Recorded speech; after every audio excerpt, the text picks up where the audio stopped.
Uzun zaman oldu beste yazmayalı, anlatmaya devam bütün satırlar ağladı.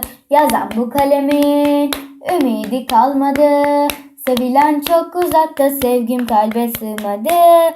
Bu aşkın hakkını fazlasıyla verdim, sevdim sahip çıktım bağırdım neden gelmedin. Sadece giderken bir hoşça kal dedin, sen yokken hoşça kalır mıyım bunu bilmedin. Gözlerimde yaşlar birikti aniden, dokunsalar yıkardım dünyaları harbiden. Her zaman yürüdüm sevdamın peşinden, koşar adımlarla kaçtım benden neden bilmem.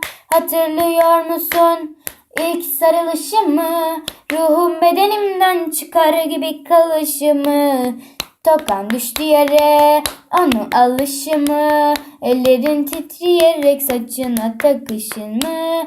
Ne güzel yakışmış o toka saçına, kapkara gözler kalem kaşlar Allah aşkına. Kaldım bir başıma, gitti mi hoşuna, ölmeden öldürdün atmaz bu kalbim boşuna. Masum bakışına, dimdik duruşuna, her şeyimi vermeye hazırdım tek kaşına. Az olan aşıma, ne gelse başıma, ismin silinmez kalbimden gel Allah aşkına.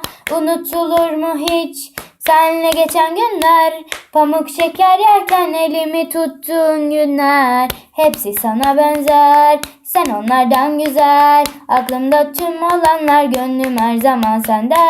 Sana son sözlerim hep mutlu ol derim, böyle olmasını inan ben de istemedim. Tek seferde gittin, bu aşkı hiç ettin, hiç kimse sevmez ben gibi sen beni kaybettin. Lalay lalay lalay, lalay lalay lalay.